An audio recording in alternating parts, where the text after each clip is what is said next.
Hey, my name's Dennis at Credit Firm Inc. here in Midland, Texas, and I'm sure by now you've heard about the breach with Equifax and millions of Americans' personal information are now in the hands of people with bad intentions, obviously, right? Or they want to taken it. Let's get a local spin on this. I apologize. First of all, I feel like I should have probably put a blog out on this 2 days ago. I've gotten a lot of calls from the clients. So I have put out a blog on Facebook, and I've sent everybody a link on their text message to get you guys up to par. But I'm going to add a video to this too, because some people just don't like to take time to read the stuff. Of course, we got a lot of disasters going on lately with the fires on the West Coast, all the hurricanes and the scare, and then in the middle of it, our identity has been exposed. And just like any disaster, we need to prepare.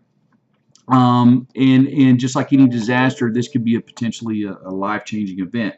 However, unlike other disasters, this is not something that just simply rebuilds or goes away when the storm passes. Unless you're changing your identity, and I haven't heard of them giving out free new Social Security numbers or date of births. Unless you're changing that, this is a problem that could haunt us for years to come, right? So here's some ways this can affect you. These thieves can obviously get a hold of your credit, your social, your date of birth. These are indicators that they need in order to obtain new credit, right? Got it. We understand that, and as a result, if we don't catch this, we've got all this new debt out there in our name, and it's a nightmare trying to clean it up. However, they can also use this information to get into your personal accounts. There might be enough identification information there to do exactly that, move some money around.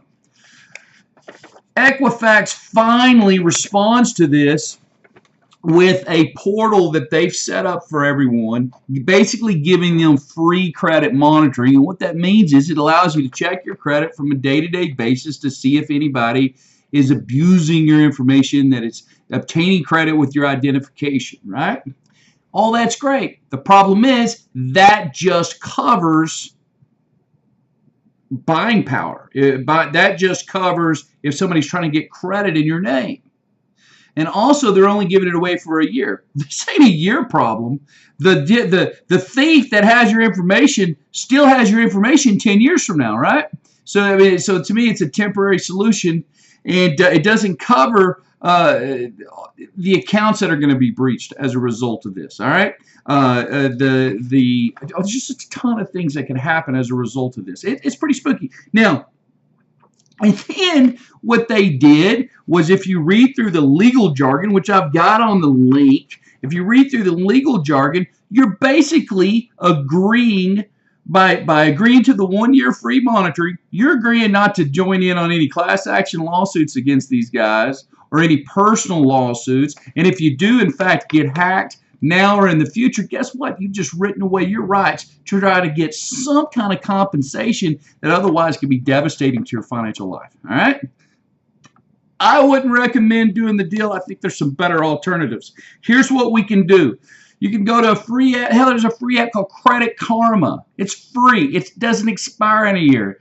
It will alert you as soon as somebody inquires on your credit, or as soon as there's some changes. So if all of a sudden I'm alerted that somebody inquired on my credit and it wasn't me, guess what? I'm picking up the phone, I'm calling, I'm intercepting that deal. And that deal's dead. The theft is, and we caught the thief in the act, and he goes to the next one, right? It also shows me any other kind of changes. If something does in fact pop up, it gives me an opportunity to take care of it then, as opposed to finding out much later, and then it's a whole other nightmare. Again, that's just a good alternative to the Equifax monitoring that they're offering. Okay, that's not a good alternative. That's not going to do anything to protect us, protect our checking accounts, our savings, our accounts with the credit unions, our retirement accounts, any online accounts that again, we use this information as different indicators for security reasons, right? So this is what I want us to do. First off, do an inventory of everything that you have. Again, every sort of account that you have, online accounts, even Amazon account that you might do some business online, anything that you do. Find out what kind of securities are put in place above and beyond verifying social, date of birth, address. In other words, there needs to be some layers of security on top of what you currently have. I would hope every financial institution in America has tightened up as a result of this. All right, so we need to ask them. You know, is it a PIN number? Is it a series of personal questions that only I would know the answer to?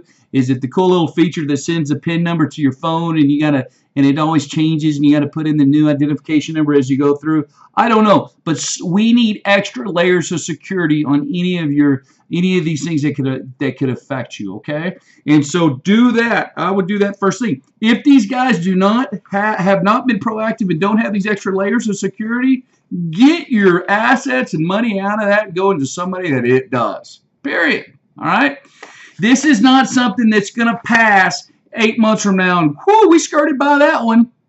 No, this is something that could go to sleep on you, and then 5 years later it shows its ugly face. All right, so make this a lifestyle change. The other thing I want you to do is look at your accounts. Look at the transactions in your accounts. Each one of your debits, monitor. Make it a habit and a lifestyle change that includes monitoring your expenses. Look, 3 years ago, and maybe it was 4, I don't know, I had we got hit.